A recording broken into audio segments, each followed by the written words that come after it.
Աստծո խոսքը հավիտյանս հավիտենից նույնն է, եթե մի հաստատություն կա երկնքում և երկրի վրա, դա Աստծո խոսքը։ Կարելի է, ոչ թե կարելի բառը շատ քիչ է, նրան հենվել արժի, անփոփոխ է, մնացածը փոփոխական է։ Քո ամենավստահելի մարդը փոփոխական է։ Այսօր քո կողքին է կանգնած, վաղը քո դեմ դուրս։ Մարդկանց խոսքերը ինչքան են փոփոխական են, քեզանից, ինձանից սկսած բոլորից վերջացրած։ Եթե կա մի խոսք, որ անփոփոխ է, դա Աստծո խոսքն է։ Հալելույա։ Ձեր կյանքը կառուցեք Աստծո խոսքին հավատալու վրա, ու դուք հաջողություն կունենաք բոլոր ժամանակներում, բոլոր տարիքում ձեր կյանքի եւ կյանքի բոլոր հարցերում դուք հաջողություն կունենաք։ Այո եւ ամեն սիրելիներ։ Փորձված է սա, թե մեզանից առաջ մի կտակարանում, նոր կտակարանում եւ մեր օրերում էլ փառք Աստծո որ կան եղբայրներ եւ քույրեր, որոնք երկար տարիներ Տիրոջ ճանապարհների մեջ են եւ այդ խոսքի հաստատության համը առել են եւ փոխանցում են ձեզ Տիրոջը։ Ուրեմն կրկնում եմ սիրելիներ, ձեր կյանքը թե հոգևոր թե մարմնավոր անկյունակար կյանքի թող լինի Աստծո խոսքը, նրա ուղղությամբ կառուցեք եւ դուք հաջողություն կունենաք, մեծ դժվարություններ կունենաք, բայց հաջողություն կունենաք։ Բոլոր հարցերում հաջողություն կունենաք, հաղթություն կունենաք չարի, մեղքի եւ սատանայի եւ բոլոր տեսակի հիվանդությունների նկատմամբ եւ փառաբերեք Տիրոջ անունը։ Աստծո խոսքը ձեր մեջից կհաղթի չարը։ Ես ուղղակի կարդում եմ Հայտնության 3:10, որովհետև իմ համբերությանս խոսքը պահեցիր, ես քեզ պիտի պահեմ, փորձության ժամանակ, որ պատրաստ է գալու բոլոր աշխարհի վրա երկրի երեսը բնակողները փորձելու համար։ Տեսնում եք սիրելիներ, երկրի վրա ինչքան փորձություններ, ինչքան հիվանդություններ, ինչքան պրոբլեմներ եկել են ու պետք է գան, եւ ավելի շատ, քան առաջներում։ Դրանցից ազատվելու միակ ելքը Աստծո խոսքը պահելն է։ Այսինքն, եթե դու Աստծո խոսքը պահում ես, ուրեմն պրոբլեմ չունես։ 1000 հատ պրոբլեմի միջով կանցնես, բայց դու պրոբլեմ չես ունենա։ Ճանաչեք ճշմարտությունը։ Տեսնում եք սիրելիներ, մարդիկ պայքարում են պրոբլեմների դեմ, բայց պայքարում են մարդկային հնարքներով եւ մարդկային իմաստությունով։ Բայց պրոբլեմին հաղթելու միակ ճանապարհը Աստծո խոսքը պահելն է։ Իսկ Աստծո խոսքը պահել նշանակում է, որ Աստծո խոսքը քեզ համար այո եւ ամեն է, հեղինակություն է։ Այսինքն քո կյանքում ով ինչ ասի, վերջում դու նայում ես թե Աստծո խոսքն ինչ ասում։ Հեղինակություն նշանակում է վերջի խոսքը ինքն է ասում։ Եվ դու համաձայն ես որ ինքն ասում։ Եվ դա թող լինի Աստծո խոսքը քո կյանքում։ Ընդունեք այս բժշկությունը, ընդունեք Սուրբ Հոգու ձեռքերից ընդունեք։ Աստծո խոսքը պահել, այստեղ ուղղակի մտքեր կա, որ ես ուզում եմ ձեզ հետ կիսվել, Աստծո խոսքը պահել, մարդիկ հաճախակի հասկանում են օրենքի հոգեբանությամբ, օրենքի ճանապարհով։ Այս մասի շատ է խոսվել, ես կարճ ուզում եմ ասել, ինչ է նշանակում Աստծո խոսքը պահել։ Ես էլ ժամանակ մեծ եմ մտածում Աստծո խոսքը պահել, այսինքն Աստծո պատվիրանների պահանջը կատարել։ Աստված պատվիրանները տվել, եթե այդ պատվիրանները ես պահեմ, ուրեմն ստերնել ինձ կպահեմ։ Բայց սիրելիներ, Աստծո խոսքը պահել ուրիշ բան։ Հիմա այդ ձևի մտածողները հոգևոր կյանքում ընկնում են այդ փակուղու մեջ։ Որտեղ Սուրբ Գիրքը մենք այս որոշ համարներ կարդամ, որ Սուրբ Գիրքը ցույց է տալիս սիրելիներ, որ այդպես միանձնավորություն չի եղել, որ օրենքի ճանապարհով հասնի Աստծուն։ Այսինքն մարդ չի եղել, որ օրենքի պահանջները լրիվ կատարել ու հասել է Աստծուն եւ ասել է Տեր, ես քո ասածները բոլորը կատարեցի, հիմա մնում է որ դու էլ իմ ասածները կատարես կողմից ասած։ Հենց օրտնի դե ինչ որ խոստումները լրիվ դուր։ Դրա համար ես համարներ եմ Սուրբ Գիրքից ցույց տալիս, որ օրենքի ճանապարհով ոչ մի մարմին չի հասցնացնում։ Հռոմեացիս 3 գլուխ 20 համար։ Հռոմեացիս 3:20։ Վասնզի անոր առջև մարմինը պիտի չարդարանա օրենքի գործերով է, քանզի օրենքով է մեղքը ճանչնալը։ Սա որ մի հոգի չի եղել։ Դրսի սա չի ճանապարհ։ Սուրգիքը ցույց է տալիս, որ ոչ մի մարմին օրենքի գործերով չի արդարացի, այսինքն ինչ աշխարհում օրենքի գործերով։ Օրենքի պահանջած գործերը, օրենքի ինչ գործեր է պահանջում, որը կարելի է, որը չի կարելի։ Մի մարմին չի եղել, որ այդ պահանջած գործերը կատարի, պահի եւ հասնի Աստծուն։ Դա ես չեմ ասում, դա ասում է Սուրբ Գիրքը։ Եվ երկրորդ համարն եմ կարդում, որպես հաստատություն, Գաղատացիս թղթից, 3 գլուխ 11 համար։ Եվ թե օրենքով մեկը չի կրնար արդարանալ Աստծու առջև, այն հայտնի է, քանզի արդարը հավատքով է։ Ուրեմն Աստծու խոսքը պահել օրենքի հոգեբանությամբ չհասկանալ։ Ես չեմ քարոզում, որ Աստծու օրենքը պետք է չկատարվի, ոչ էլ Ավետարանն է քարոզում։ Աստծու օրենքը պետք է կատարվի անպայման, բայց դա կատարվում է հավատքի ուժով եւ ոչ թե քո ուժերով։ Երբ որ դու կհավատաս Աստծու խոսքին, օրենքը ավտոմատ կկատարվի։ Ավետարանին հավատալու նշաններից, պտուղներից մեկը օրենքի կատարվելն է։ Թե չէ որ ամբողջ քրիստոնյա աշխարհը հավատք է քարոզում։ Ամբողջ խարիզմատյան հավատք է քարոզում։ Հավատքով փրկություն է քարոզում։ Բայց մենք գիտենք, որ սատանան նորություն չի հնարում։ Սատանան այն ինչ որ Աստված, Աստծու խոսքը քարոզում են, սատանան դրա կեղծն է սարքել։ Եթե հավատքով փրկություն ունեմ կեղծ է։ Եթե խոնարհություն է քարոզում ավետարանը, կեղծ խոնարհություն։ Եթե սեր է քարոզում ավետարանը, կեղծ սեր։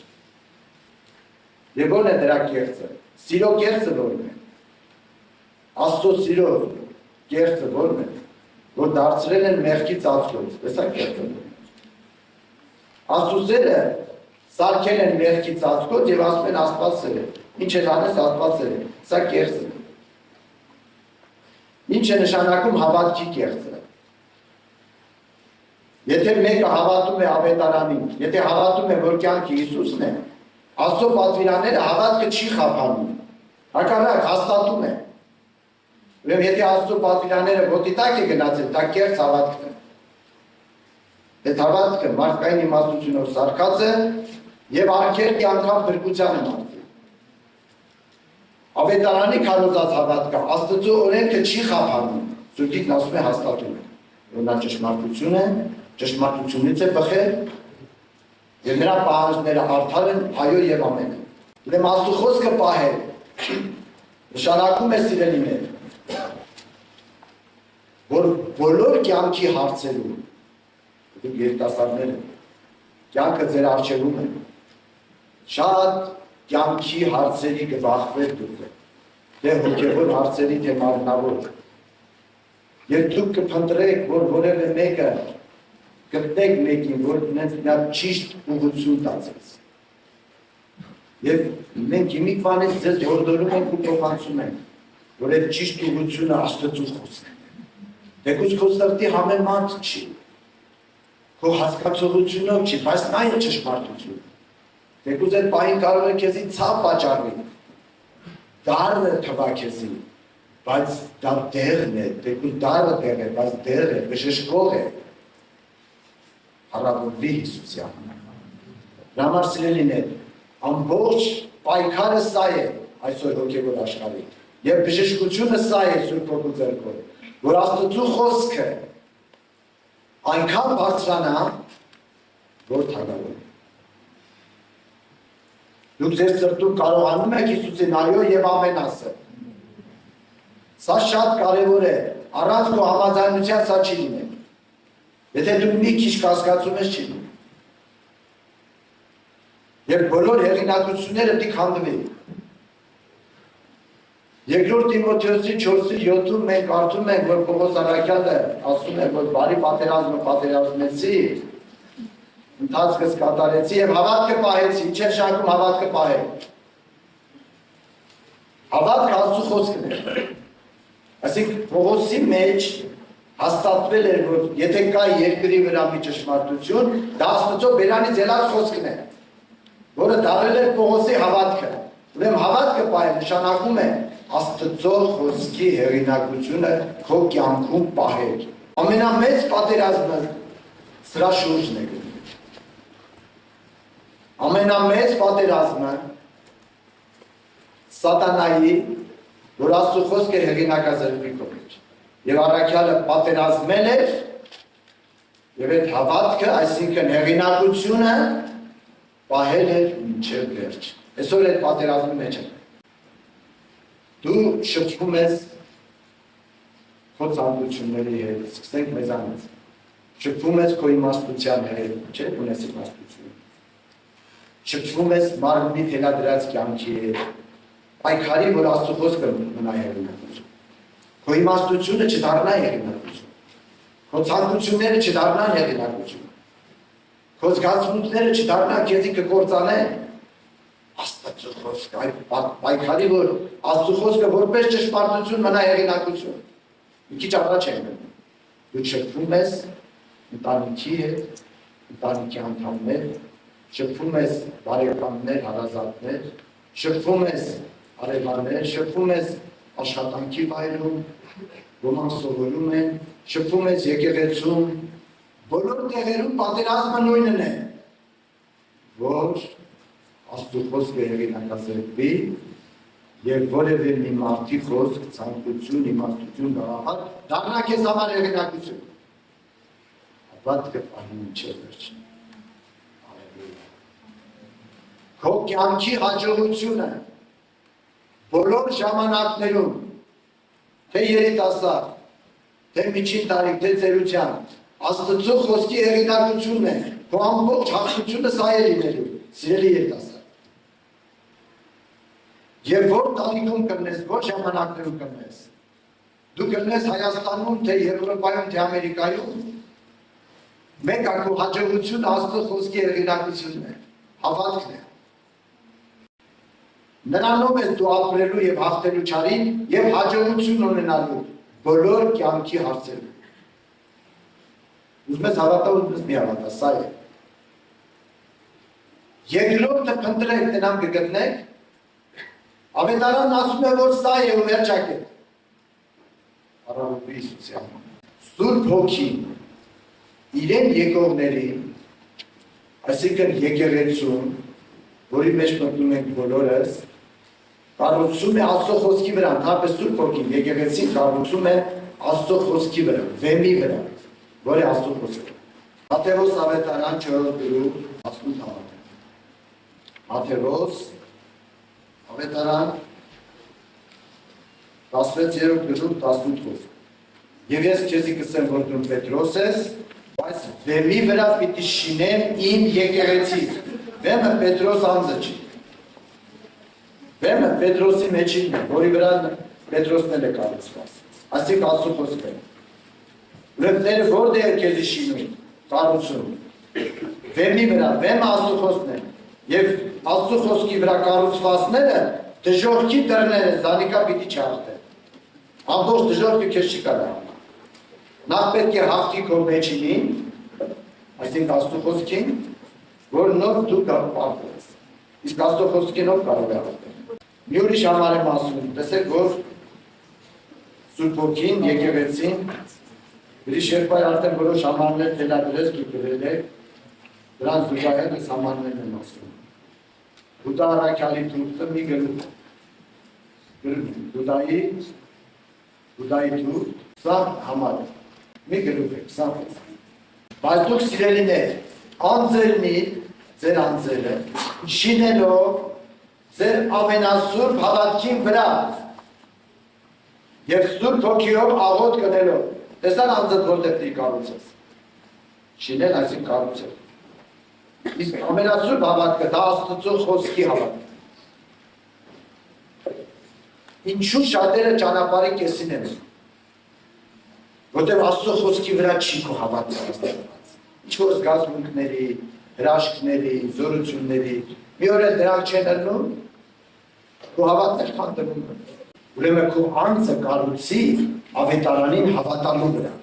մինչև վերջ կհասնես։ Եղբայրը հիշեցնում էր Իսրայել ժողովրդի անկումը։ Իսրայելը ինչ պրոբլեմ ունեցավ, որ մեռավ անապատում։ Չհասավ տեղ։ Պրոբլեմ սովից մեռան, թե ծառավից մեռան, թե հիվանդացան մեռան։ Աստծո խոսքի վրա չհավատացին Աստծո խոսքի մեռան։ Ուրեմն ինչի՞ց պետք է դու մեռնես, դեռ մեզ քո դժբախտությունը բերել։ Դու մի մտածիր, որ դու փող չունես, տուն չունես, գործ չունես, եսիմից չունես, դու կարող ես սոված մեռնես։ Ես չեմ ասում սրանք չէ։ Բայց դու սրա վրա մի ծանրացի, սա չի պրոբլեմը։ Դու հավատում ես ավետարանին, թե ոչ։ Սա է պրոբլեմը։ Մնացածը սրա մեջ լուծված է։ Որ Աստծո խոսքը հեղինակություն դառնում։ Երբ որ դառավ հեղինակություն, դու քաղևի Հեսուի պես կմտնես կանանու երկիր։ Խոստումների կհասնես։ Եվ Սուրբ ասում է հավատքով եւ համբերությունով շատերը հասան խոստումներին։ Եվ այսօր իմ ու հերթն է։ Այս Սուրբ Հոգին այդ բժշկությունն է անում սիրելի մեր։ Տեսնում եք Սուրբ Հոգի միջավայրը։ Եվ նրանք ովքեր որ այսօր դեկուս սկզբից եղել են ջերմեռանդ հավատացյալներ, գիշեր ու ցերեկ վազել են Տիրոջ ճանապարհների մեջ, հալածվել են Հիսուսի անվան համար, անգամ բանտ են նստել։ Մենք տեսել ենք այդպեսի բան։ Բայց հետո հայտնվել են աշխարհում, զարմացել ես, ասում եմ, այս մարդն էլի աշխարհը կառուցել։ Որովհետև սիրելիներ, մարդը չի կառուցվել վեմի վրա։ Տեսեք, Սուրբ Գիրքը մեզի տարբեր բաներ է ցույց տալիս։ Տարբեր օրհնություններ կան, գաղափարներ կան։ Տեսեք, Սուրբ Հոգու պարգևներ կան, հրաշքներ կան, սրանք սա պետք է։ Եվ այդ բոլորը պետք է մի նպատակ ունենան, որ Աստծո խոսքը թագավորի, այնքան բարձրանա, որ թագավորի։ Սուրբ Հոգու բոլոր պարգևները, տեսեք, ինչքան բժշկության պարգևներ, տեսիլքներ, վարքարերություններ, հրաշագործություններ, դες չի, որ սրանք պետք չի եկեղեցու։ Եվ հակառակ մենք ասում ենք դեռ քիչ է։ Հատուկ են դեսիմ լինեն, թե չլինեն։ Մենք աղոթում ենք, որ դրանք շատանան, կաթիլներ են։ Բայց բոլորը ծառայում են մի նպատակի, դրանց վրա չի կարելի անձը շինել։ Մեր անձը պետք է կառուցվի Աստծո խոսքի վրա։ Որտեղ հիմնական հաստատությունը Աստծո խոսքն է։ Ովքեր որ իրանց անձը կառուցել են գաղափարների վրա, վարդապետական ինչ-որ հարցերի վրա, կառուցել են տեսիլքների, մարգարեությունների վրա, մի օր էլ ուրիշ տեսիլքերը էլի հավատացել են անում են աշխարհը։ Մի բան որ անփոփոխ է, դա Աստծո խոսքն է։ 2000 տարի գրված է ավետարանը։ Եվ դա անփոփոխ է սիրելի։ Հալելույա Հիսուս։ Այսօր մարդ միացած տեսիլք կտնա, բանը դրա հակառակը։ Մի որ դա ճիշտ։ Էլ մեկը կտնա այսպես, էլ մեկը կտնա ուրիշ, մի որ դա ճիշտ։ Ճիշտ Աստծո ասածն է, վերջ։ Առավոտի Հիսուսի անունով։ Եվ երիտասարդներ կան, ես դրանք ասում եմ, որ դուք այս ուղղությունով չխորանաք շատ։ Մի մոտեցել է, երիտասարդ եղբայր, բա հարց ունեմ, եղբայր, ասի խնդրեմ։ Ասում եմ հայտնության հետքի մեջ որ բաց է Կազանը, որ որտեղ դու 17 ջուրում է, ես չգիտեմ ինչեր ուներ, այդ Կազանը որն է եղբայր, ես չեմ հասկանում, չգիտեմ։ Ես էլ նայում եմ իրան, որ քո աչքերը Ելնամիկը հոգևոր գուր, մեր, աղքար, ինքը ուրիշ բանի կարիք ունի, ինքն էլ չգիտի ինչի կարիք ունի։ Եվ բաժանասում եմ, քեզ ինչի պետք է այդ գազանը։ Ախր այդ գազանին, որ դու չճանաչես, ասում ես էլ չեմ ճանաչում այդ գազանը։ Ոչ էլ ուզում եմ ճանաչել։ Դու Քրիստոսին կարիք ունես ճանաչելու։ Դա Հիսուսի փնտրել դրա գազանը քեզի պետք չի գազան։ Երբ դու չճանաչես այդ գազանին, քո փրկությունը չի խանգարի, բայց որ Քրիստոսին չճանաչես, քո փրկությունը կխանգարի։ Տեսեք ինչ հարցեր կա։ Չեմ ասում, այդ հարցերը պետք չի գրված է, բայց հորդորում եմ հետողությամբ մի խորացել։ Այդպես հարցերի վրա մի ծանրացեք։